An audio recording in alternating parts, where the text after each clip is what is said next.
সুপ্রিয় শিক্ষার্থী, আশা করি তোমরা ভালো আছো, আমিও ভালো আছি।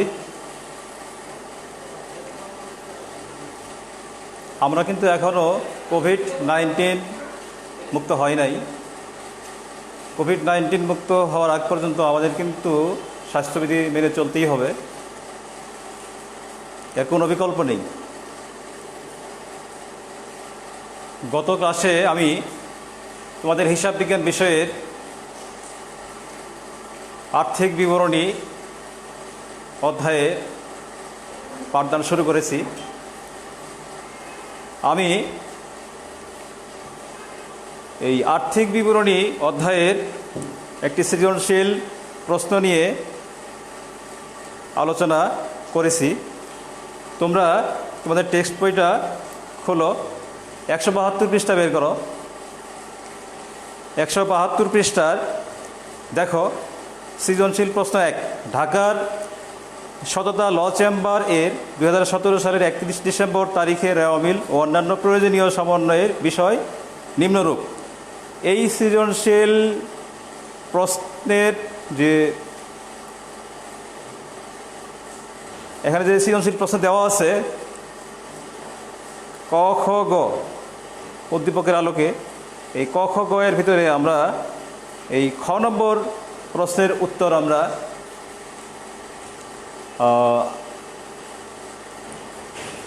পেয়েছি ইতিমধ্যেই, এবং অঙ্কটি আমি করে দিয়েছি বোর্ডে। এই সততা ল চেম্বারের বিশদ আয় বিবরণী প্রস্তুত করে, এটি গত ক্লাসে করানো হয়েছে। আজ আমরা এই ক অর্থাৎ উপযুক্ত তথ্য হতে চলতি দায়ের পরিমাণ নির্ণয় করো, এবং গ আর্থিক অবস্থার বিবরণীতে মোট সম্পদের পরিমাণ শ্রেণীবিন্যাস করে নির্ণয় করো, এই দুটি প্রশ্নের উত্তর আমরা দেখব। পাশাপাশি ক্রয় বিক্রয়ের প্রতিষ্ঠানের বিশদ আয় বিবরণীতে যেসব বিষয় অন্তর্ভুক্ত হয় সেগুলো নিয়ে আলোচনা করার চেষ্টা করব। তো এখানে চলতি দায় আর সম্পদের কথা বলা হয়েছে।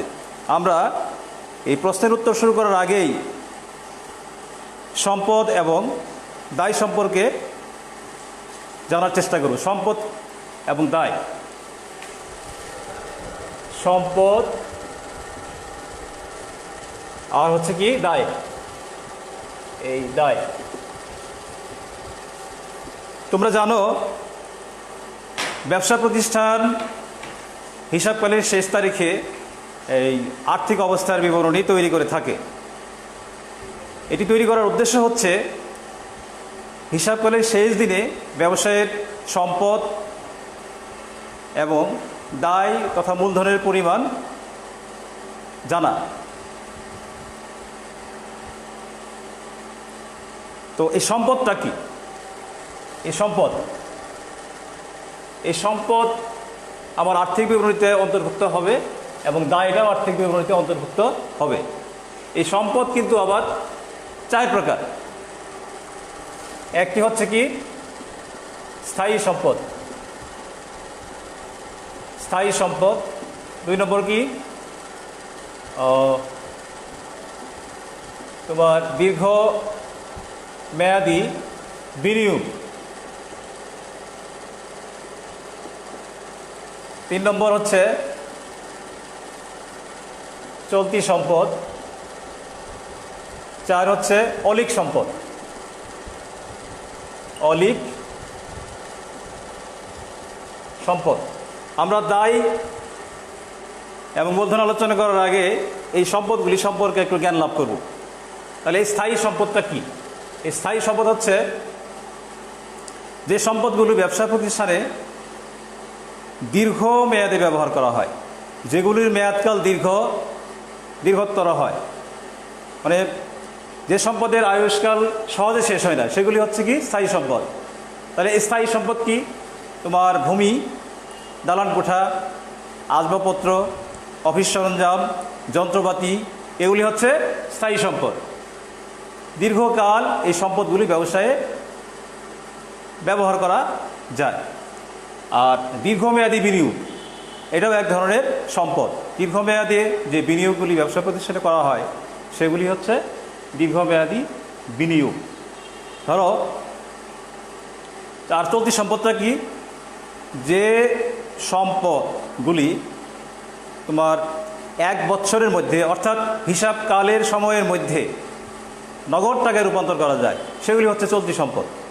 এগুলি কি, হাতে নগদ, ক্যাশ ইন হ্যান্ড, তারপরে কি তোমার ব্যাংক জমা, তারপরে তোমার দেনাদার, অর্থাৎ এই সম্পদগুলি হিসাবকাল অর্থাৎ 1 বছর সময়ের মধ্যে সহজেই নগদ টাকায় রূপান্তর করা সম্ভব, এগুলি হচ্ছে চলতি সম্পদ। আর অলিক সম্পদ কি, অলিক সম্পদ যেগুলি দেখা যায় না কিন্তু ব্যবসা প্রতিষ্ঠানে এটা কিন্তু শুরুতেই করা হয়, তোমার এগুলি হচ্ছে অলিক সম্পদ। অলিক সম্পদ তোমার এই ব্যবসা স্থাপন ব্যয়, ব্যবসা শুরুর সময় যে প্রচুর পরিমাণ টাকা খরচ হয় সেটা হচ্ছে অলিক সম্পদ। তো এই সম্পদগুলি আমার কোথায় আসবে, আর্থিক বিবরণীতে আসবে। আর দায়টা কি, দায়ও আমার আর্থিক বিবরণীতে আসবে। এই দায়কেও আমরা কয় ভাগে ভাগ করতে পারি, দায়কে আমরা 3 ভাগে ভাগ করতে পারি। দায়গুলা কি,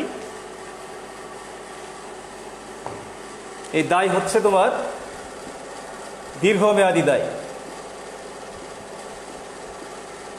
দীর্ঘমেয়াদী দায়।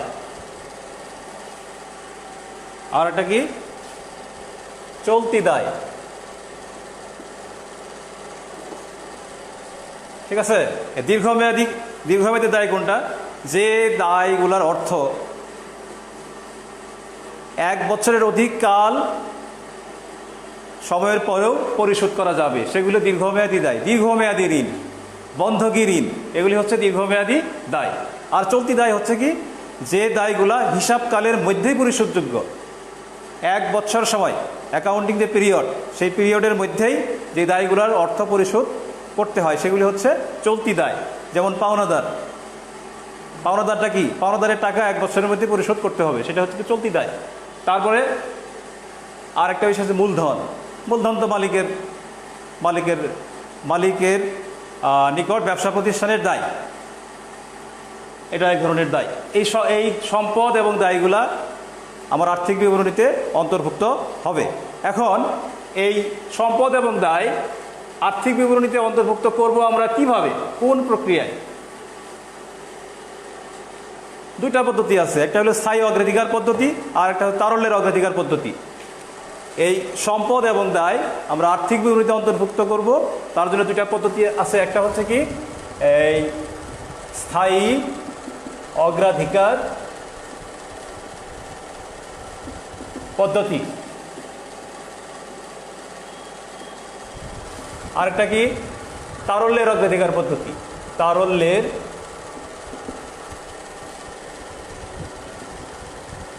অগ্রাধিকার পদ্ধতি, তারল্যের অগ্রাধিকার পদ্ধতি।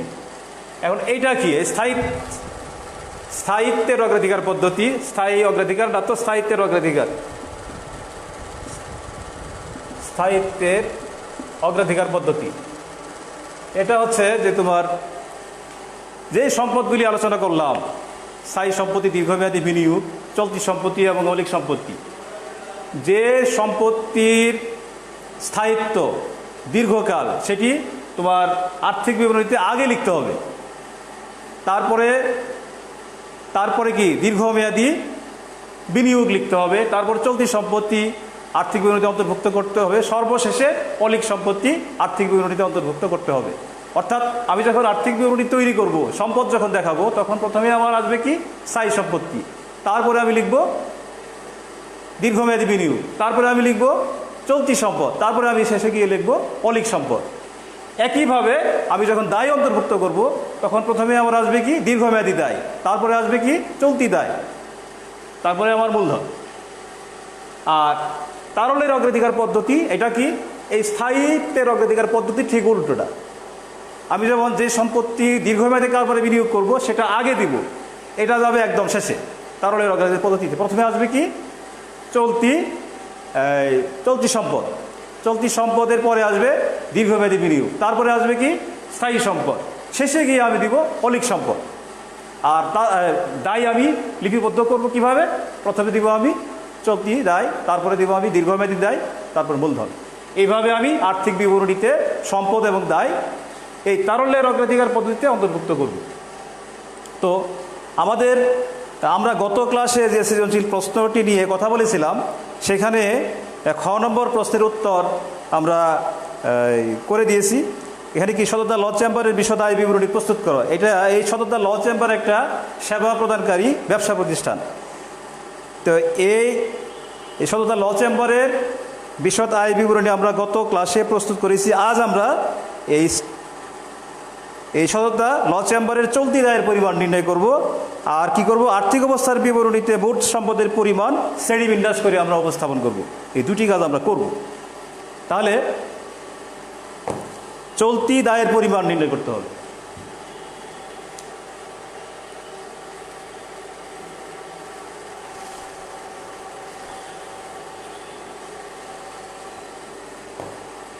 তাহলে আমাদের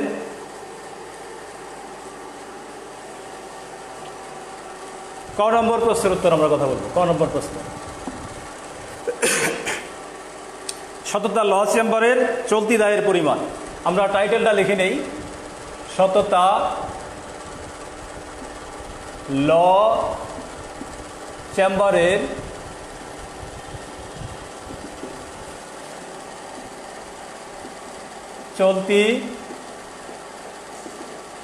চলতি দায়ের পরিমাণ নির্ণয় বা পরিমাণ। এখন আমরা একটা ছক করব।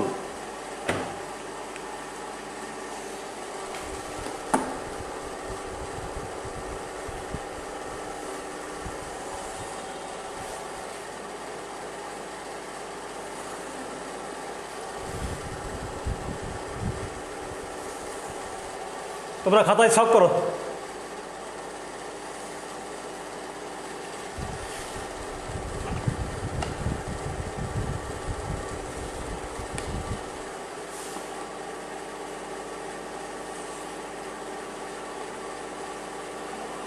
এটা হবে টাকার ঘর, এটাও টাকার ঘর, ঠিক আছে?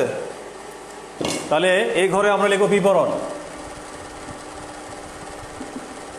এটা হবে টাকা, এটাও টাকা। তাহলে এখন আসো, এখানে যে রেওয়া মিল দেওয়া আছে সততা ল চেম্বারের, এই রেওয়া মিল থেকে আমাকে বের করতে হবে চলতি দায় কোনগুলি এবং সম্পদ কোনগুলি। তাহলে দেখো, উত্তোলন ও মূলধন। উত্তোলন কি? খরচ। আর মূলধনটা কি? দায়। অগ্রিম চেম্বার ভাড়া, অগ্রিম চেম্বার ভাড়া। চেম্বার ভাড়া দেওয়া হয়েছে, কিন্তু সময় শেষ না হইতেই অগ্রিম ভাড়াটা নেওয়া হয়েছে, এটা সম্পদ। তারপরে আসবাবপত্র ও সরঞ্জাম। আসবাবপত্র কি? এটাও সরঞ্জাম। আসবাবপত্র ও সরঞ্জাম এটা হচ্ছে সম্পদ। কোন ধরনের সম্পদ? স্থায়ী সম্পদ। সেবা আয়, সেবা আয় এটা হচ্ছে দায়। ব্যাংক জমা এটা সম্পদ। এটা কি? কোন ধরনের সম্পদ? ব্যাংক জমার টাকা 1 বছরের মধ্যে নগদ টাকায় রূপান্তর করা যাবে, কাজে এটি কি? চলতি সম্পদ। অগ্রিম সেবা আয় এটা হচ্ছে দায়। আইন বই, আইন বই এটা কোন ধরনের সম্পদ? এটা সম্পদ। আচ্ছা, এটা স্থায়ী সম্পদ। শতকরা 6 বিনিয়োগ, বিনিয়োগের ডেট দেওয়া আছে 1/7/2015, 1/7/2015। আর আমার হিসাব কল হচ্ছে, এখানে হিসাব করতে বলা হয়েছে তোমার 2017 সালের 31শে ডিসেম্বর, অর্থাৎ বিনিয়োগটা আগেই করা হয়েছে, দীর্ঘমেয়াদী বিনিয়োগ। এটাও এক ধরনের সম্পদ। পুঞ্জীভূত অবচয়, অবচয়টা কি? সম্পত্তি ব্যবহার করার ফলে সম্পত্তির যে মূল্য হ্রাস ঘটে সেটি হচ্ছে অবচয়। যে অবচয়টা ব্যবসায়ের এক ধরনের ক্ষতি। এখানে পুঞ্জীভূত অবচয় দেওয়া আছে ক্রেডিট পাশে, এটা দায়। বেতন ও ভাতা এটা কি? খরচ, ব্যবসায়ের খরচ। বিদ্যুৎ ও টেলিফোন বিল ব্যবসায়ের খরচ, যাতায়াত খরচ। তাহলে আমাকে কি করতে হবে? চলতি দায়ের পরিমাণ নির্ণয় করতে হবে। এখানে সমন্বয়ের বিষয় কি দেওয়া আছে? একটি কোম্পানির নিকট থেকে আইনি সহায়তা প্রদানের জন্য অগ্রিম চেক গ্রহণ করা হয়েছে 40,000 টাকা, যা সেবা আয়ের অন্তর্ভুক্ত রয়েছে। এখানে সেবা আয় দেওয়া আছে কত? অগ্রিম সেবায় 50,000 টাকা। এই 50,000 টাকার মধ্যে অগ্রিম চেক গ্রহণ করা হয়েছে। আমি সেবা প্রদানই করি নাই, অথচ চেক নিয়ে রাখছি। তাহলে এটা আমার দায় না? 1 মাসের বেতন এবং ভাতা বকেয়া আছে, বেতন এবং ভাতা বকেয়া আছে, বেতন এবং ভাতা দেওয়া হয় নাই, এটাও দায়। অগ্রিম চেম্বার ভাড়ার অর্ধেকের মেয়াদ উত্তীর্ণ হয়েছে। অগ্রিম আমি নিয়েছিলাম চেম্বার ভাড়া বাবদ 1,20,000 টাকা, তার মধ্যে অর্ধেক মেয়াদ পার হয়ে গেছে। আর কি চেম্বার ভাড়া বাবদ আমার কাছে পাওনা আছে কত? 60, অর্ধেক 1,20,000 অর্ধেক কত? 60,000 টাকা। এটা সম্পদ হিসেবে আসবে। আসবাবপত্র এবং সরঞ্জামের উপর শতকরা 10 অবচয় ধরতে হবে। এখন এই তথ্যগুলো থেকে আমি চলতি দায়ের পরিমাণ আগে বের করবো। আমাকে দেখতে হবে আগে তোমার কী দেওয়া আছে, বেতন এবং ভাতা 1,10,000, বেতন এবং ভাতা 1,10,000। আবার এখানে সমন্বয়ে বলা আছে যে 1 মাসের বেতন এবং ভাতা বকেয়া আছে, এটা চলতি দায়। আমাকে পরিশোধ করার দরকার ছিল। এখানে 11 মাস আমি পরিশোধ করেছি, বাট 1 মাস আমি পরিশোধ করি নাই, এটা দায় হিসাবে আসবে, চলতি দায়। তাহলে আমি কি লিখবো এখানে? এই বেতন এবং ভাতা,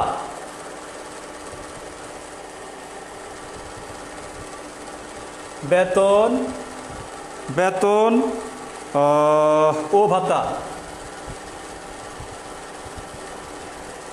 বেতন ও ভাতা এখানে দেওয়া আছে 1,10,000।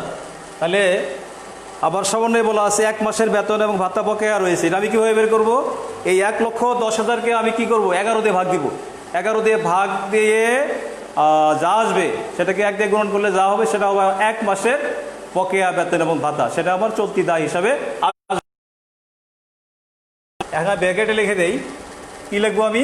1,10,000 এর, অথবা ভাগ করে দিই সরাসরি, 1,10,000 ভাগ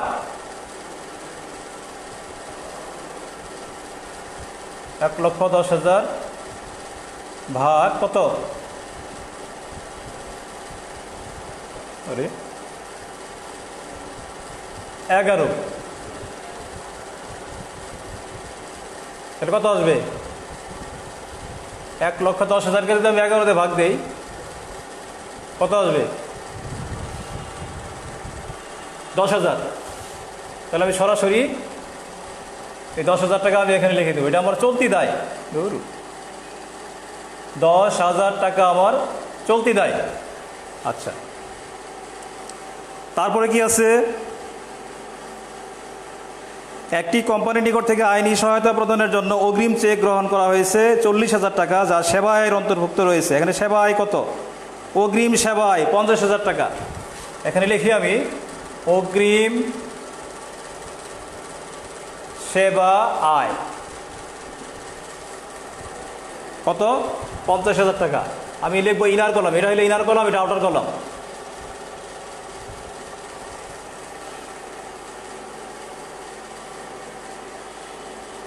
যা সেবায়ের অন্তর্ভুক্ত রয়েছে।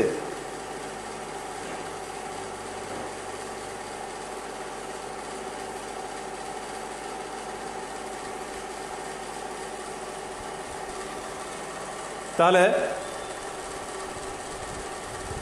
এখানে 1,10,000 ভাগ 11, ও এখানে 1 লক্ষ হবে, 1 লক্ষ। তাহলে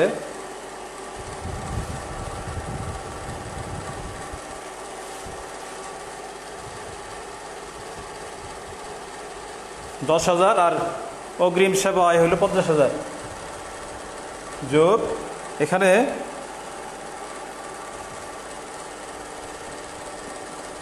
অগ্রিম গৃহীত চেক কত?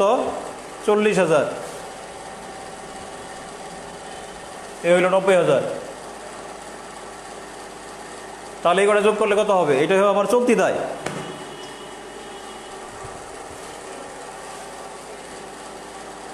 এখানে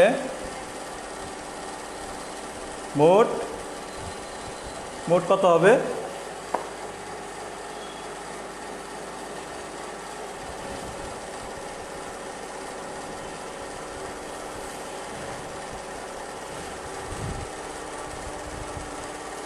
10,000 আর 90,000 1 লক্ষ।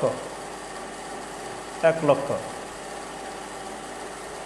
তাহলে এই 1 লক্ষ টাকা হচ্ছে আমার সততা ল চেম্বারের চলতি দায়ের পরিমাণ। এটাই হচ্ছে আমার এই ক নম্বরের উত্তর। তাহলে চলতি দায়ের পরিমাণ কত? 1 লক্ষ টাকা।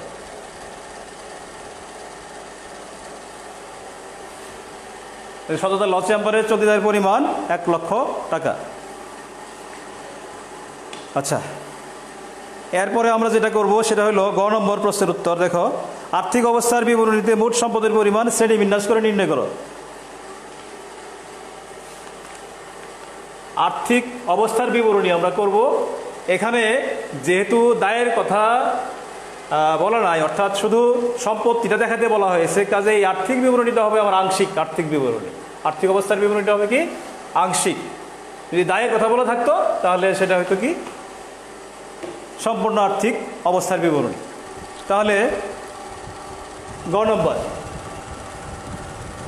গ নম্বর কার আর্থিক অবস্থার বিবরণী আমরা করব? সততা ল চেম্বার। তাহলে প্রতিষ্ঠানের নাম কি? সততা ল চেম্বার।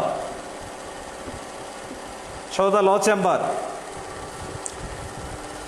আর্থিক অবস্থার বিবরণী। তারিখ কত? হিসাবকালের শেষ তারিখ 2017 সালের 31 ডিসেম্বর তারিখে। এটা হচ্ছে হিসাবকালের শেষ দিন। আর্থিক অবস্থার বিবরণী হিসাবকালের শেষ দিবসে তৈরি করতে হয়। এখানে আমি একটু লিখে রাখি আংশিক, যেহেতু আমার দায় নাই কাজে আংশিক আমি লিখতে পারি। ঠিক আছে, সব করে নেই। এখন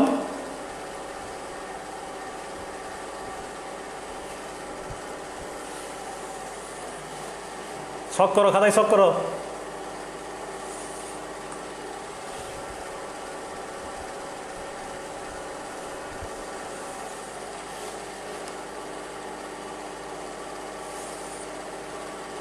আর্থিক অবস্থার বিবরণীর ছক। তাহলে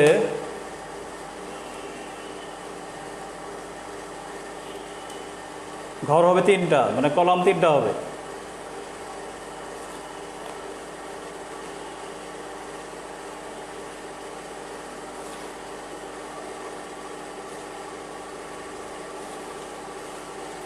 আচ্ছা, ছক করলাম।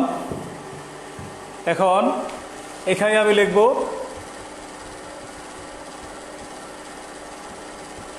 সম্পদ সমূহ। যেহেতু আমি এই আর্থিক বিবরণী শুধু সম্পদ দেখাবো, এখানে বলা হয়েছে কি মোট সম্পদের পরিমাণ শ্রেণীবিন্যাস করে লেখো।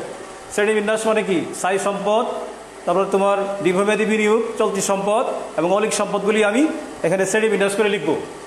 কীভাবে লিখবো? শ্রেণীবিন্যাস আমি দুইভাবে করতে পারি। একটা হলো স্থায়িত্বের অগ্রাধিকার পদ্ধতি, আর একটা হলো তারলের অগ্রাধিকার পদ্ধতি।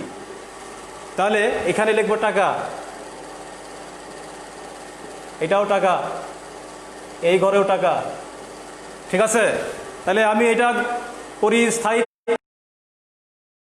আমি এই সততা ল চেম্বারের যে সম্পত্তিগুলি আছে সেটি আমি শ্রেণীবিন্যাস করে দেখাবো। তাহলে প্রথমেই আমি লিখবো কি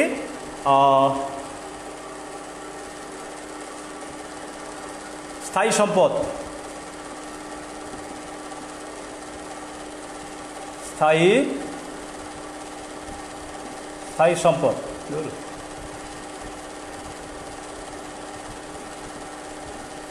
স্থায়ী সম্পদ। স্থায়ী সম্পদের মধ্যে কি আছে?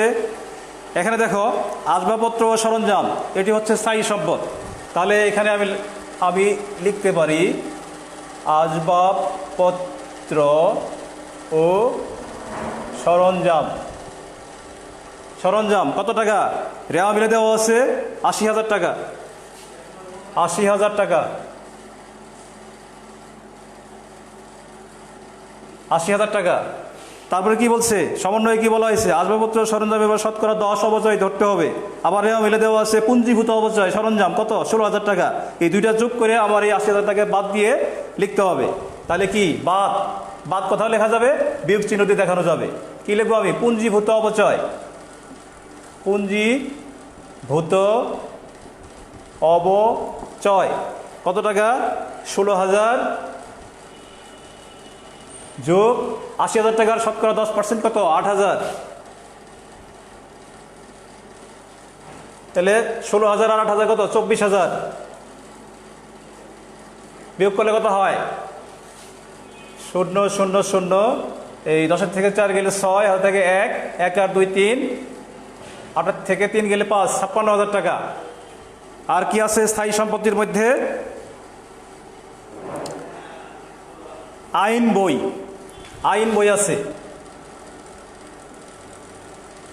আইন বই কত হাজার টাকা, ৪০,০০০ টাকা আইন বই। সততা ল চেম্বার ৪০,০০০ টাকার আইন বই সম্পদ হিসাবে সংরক্ষণ করছেন। তাহলে এই ৫৬,০০০ আর ৪০,০০০ যোগ করলে কত হয়, ৯৬,০০০। এটা হচ্ছে আমার সততা ল চেম্বারের স্থায়ী সম্পদের পরিমাণ। তারপরে আমি কোনটা বিনিয়োগ, কোনটা লিখবো, আমি দীর্ঘমেয়াদী বিনিয়োগ যদি থাকে সেটি লিখবো। শতকরা ৬ বিনিয়োগ ১/৭/২০১৫ আমার কিন্তু ব্যবসা রান করছে, অর্থাৎ আমি হিসাব করছি ২০১৭ সালের ৩১ ডিসেম্বর তারিখের। তাহলে এটা দীর্ঘমেয়াদী বিনিয়োগ। তাহলে দীর্ঘমেয়াদী, এটা হবে আমার মোট স্থায়ী সম্পদ। এখন লিখে দেই, মোট স্থায়ী সম্পদ কত টাকা, ৯৬,০০০। ঠিক আছে, দীর্ঘমেয়াদী বিনিয়োগ, দীর্ঘমেয়াদী বিনিয়োগ, দীর্ঘমেয়াদী বিনিয়োগ কি, শতকরা ৬ বিনিয়োগ। এখানে লেখো শতকরা ৬ বিনিয়োগ, শতকরা ৬ বিনিয়োগ। তারিখটা উল্লেখ করে দিই আমরা, ১/৭/২০১৫, ১/৭/২০১৫ কত টাকা, ২,৫০,০০০ টাকা। সরাসরি একদম আউটার কলামে যাবে, ২,৫০,০০০ টাকা দীর্ঘমেয়াদী বিনিয়োগ। তারপরে আমি লিখব চলতি সম্পদ। চলতি সম্পদের মধ্যে কি আছে, ব্যাংক জমা। চলতি সম্পদ কি,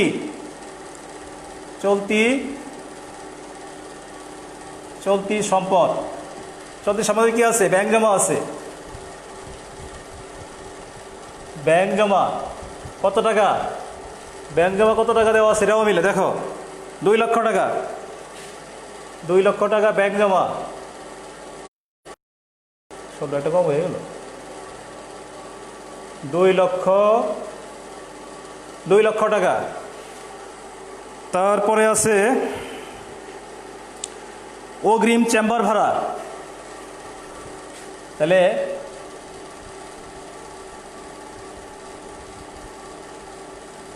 অগ্রিম